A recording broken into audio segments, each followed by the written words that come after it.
আজকে তোমাদের সাথে আলোচনা করব অর্ধবার্ষিক পরীক্ষার নমুনা প্রশ্ন 2025 শ্রেণী নবম, বিষয় বাংলা প্রথম পত্র। যারা নবম শ্রেণীর ছাত্রছাত্রী আছে এবং যারা নবম শ্রেণীর ছাত্রছাত্রীদের টিচার আছেন, কোচিং টিচার অথবা স্কুল টিচার এবং অভিভাবক, তাদের জন্য এই প্রশ্নটি খুবই ইম্পর্টেন্ট এবং গুরুত্বপূর্ণ। কারণ এই প্রশ্নটির মাধ্যমে কিন্তু অর্ধবার্ষিক পরীক্ষার যে প্রস্তুতি সেটি কিন্তু এই প্রশ্নটির মাধ্যমে নিতে পারবে।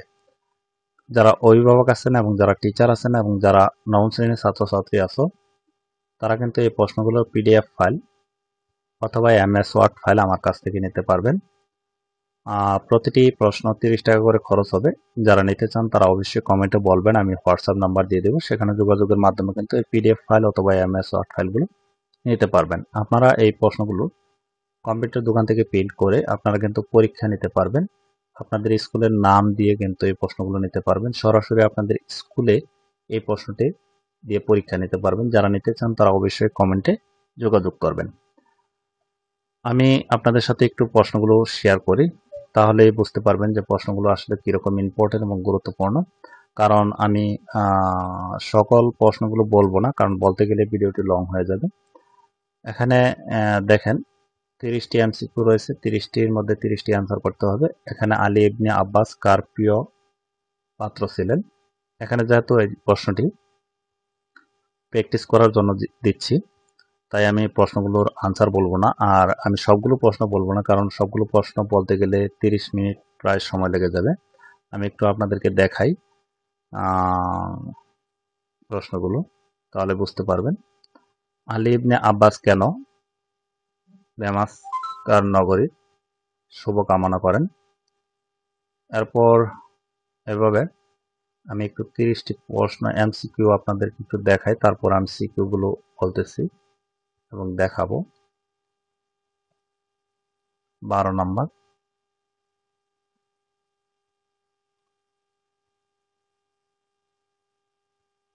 25, 26, 27, 28, 29, 30। এই 30টি এমসিকিউ, 30টি অ্যান্সার করতে হবে। এরপর সৃজনশীল, এখানে 5টি অ্যান্সার করতে হবে।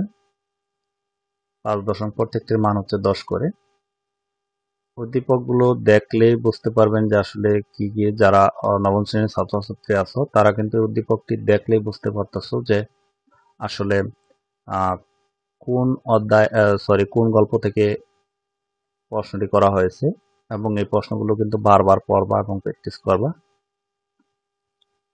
2 নম্বরে দেখো উদ্দীপকটি।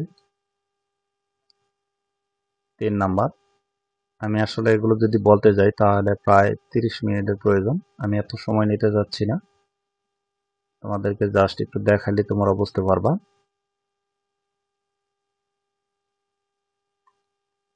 এরপর দেখো 5 নাম্বার, 6 নাম্বার, 6 পরে দেখো 7, এরপর 8 নাম্বার। এরপর দেখো 2 নঙে তোমাদের থাকছে 2টি প্রশ্ন আনসার করতে হবে। এখানে কিন্তু ক এবং খ মিলে কিন্তু একটি প্রশ্ন। তোমাকে এভাবে 2টি প্রশ্ন আনসার করতে হবে। প্রত্যেকটির মানে এখানেও কিন্তু 10 করে, 10 দুগুণে 20। তো দেখো 4টি প্রশ্ন দেওয়া আছে, তার মধ্যে প্রত্যেকটি প্রশ্ন কিন্তু ক এবং খ।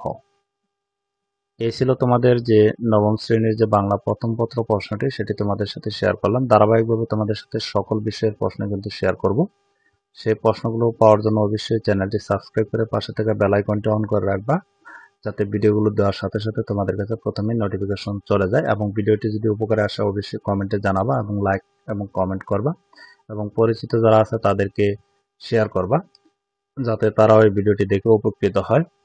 আর যারা অনেকেই বলে যে আমি বাংলা প্রথম পত্র পেয়েছি, ইংরেজি প্রশ্ন পাইনি, গণিত প্রশ্ন পাইনি, কারণ হচ্ছে তোমরা প্রশ্নগুলো দেখো, লাইক এবং কমেন্ট করো না। এর জন্য আমরা ভিডিওগুলো দেওয়ার সাথে সাথে কিন্তু তোমাদের কাছে পৌঁছে না নোটিফিকেশনগুলো। যদি লাইক এবং কমেন্ট করো, আমরা ভিডিওগুলো দেওয়ার সাথে সাথে কিন্তু তোমাদের কাছে নোটিফিকেশনগুলো চলে যাবে, তাহলে কিন্তু সহজেই তোমরা দেখতে পারবা। আজকের মতো ভিডিওটি এ পর্যন্তই। ভালো থাকবা, সুস্থ থাকবা। আল্লাহ হাফেজ।